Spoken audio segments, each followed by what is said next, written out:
కేవలం కొండారెడ్డి వరదరాజరెడ్డి అయితే దుర్మార్గానికి ఒడిగట్టినారు ప్రొద్దుటూరులో.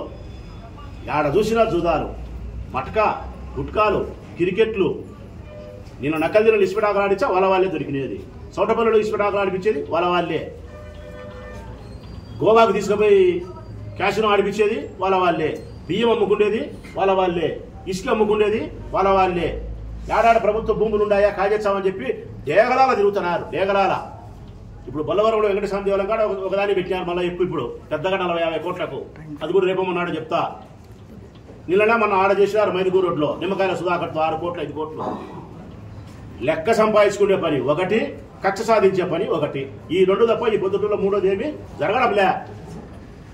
అలా పత్తిగింజ మాటలు మాట్లాడుతున్నారు, శుద్ధపూస మాటలు. ఎగ్జిబిషన్ లెక్క 90 లక్షలు ఎవరో కూడా మీరు పంచుకునేదానికి ప్రయత్నం చేస్తారా? ఎగ్జిబిషన్ 100 రూపాయలు పెట్టి బీదోల రక్తం తాగుతారా మీరు?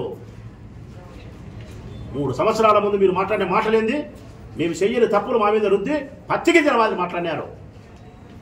ఈ బుద్ధి మేము అడిగే ఒక ప్రశ్నకు మీరు సమాధానం చెప్పలేక తల తీసి మొరలో పెట్టుకుంటున్నారు. మీరు ఏమైనా ప్రభుత్వం ఉంది, పోలీసులు ఉన్నారని చెప్పి మీరు గమనం పడిపోతాం అనుకుంటారేమో. 175 నియోజకవర్గాలు, 174 నియోజకవర్గాలు ఎట్టున్నా కానీ ప్రొద్దుటూరులో మాత్రం నేను పోను. నేను న్యాయం కోసము, ధర్మం కోసం, ముఖ్యంగా వైఎస్ఆర్ కాంగ్రెస్ పార్టీ కార్యకర్తల కోసం, నాయకుల కోసం ప్రాణమైన ఇస్తా. మీ 3 సంవత్సరాలు 4 సంవత్సరాల ప్రభుత్వాన్ని నా ఎంటికతో సమానం. కేర్ కూడా చేయను. కార్యకర్తల కోసం, ప్రజల కోసం నిలబడతా. హెచ్చరిక చేస్తానని మీకు.